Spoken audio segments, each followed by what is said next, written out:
is Jen Sinkler, and I'm here at Movement Minneapolis with my husband, David Delanave. And we were talking the other day about grip training and how important it is for women and how not that many of us do it. I've always taken it for granted, my own grip strength, because he has entered me in a few grip competitions here and there, and we train grip from time to time.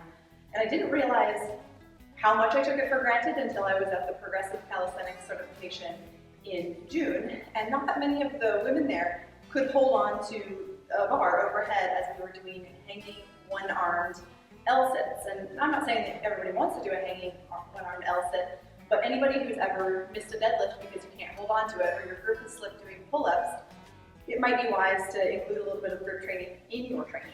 So I've asked David to show us 3 drills that you can do in almost any gym. Definitely. So we include some basic grip training in all of our programming, as Jen mentioned, and I'm just going to give you 3 simple exercises that you can kind of just sub into your regular training with a farmer walk, a deadlift, and a row, but with a grip component. Okay? So the first one, we're going to train the open hand grip position, kind of like if you're opening a pickle jar where your hand is very open. We're going to use a dumbbell for that. So you're going to need a hex dumbbell, or actually you're going to need any kind of dumbbell that has a head to it. So it can be a hex, it can be rubber, it can be round, it doesn't really matter as long as you can grab onto the top of it. So Jen, I'm going to have you grab on just like this with your thumb and fingers. You're going to hold on to it, and then you're just going to row it kind of like a one-arm bent over row. Okay?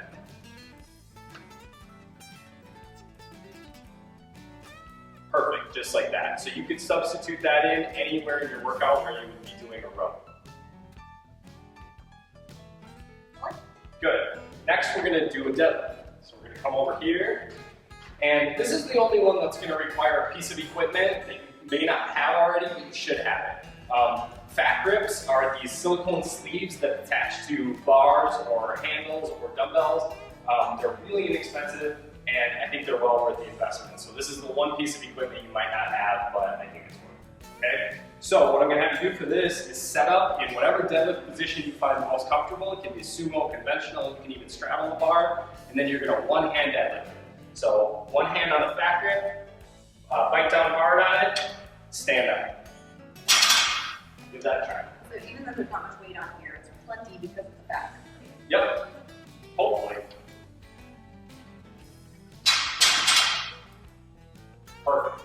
So this one you could sub in anywhere you would do a deadlift.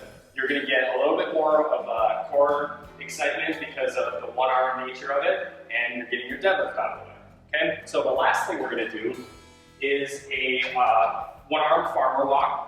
We're going to use a bumper plate. This is a 25-pound bumper plate, so it ends up being 25 pounds, obviously, and about 2 inches thick. You could also use 2 tens sandwiched together, classic iron tens.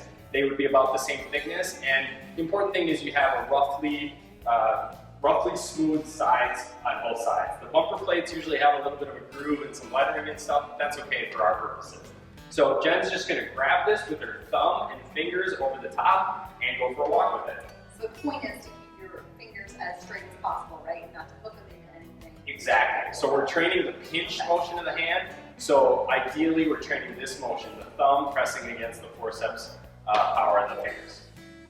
All right. Bye. Bye. See you later. Thanks for the tips. Yep, no problem.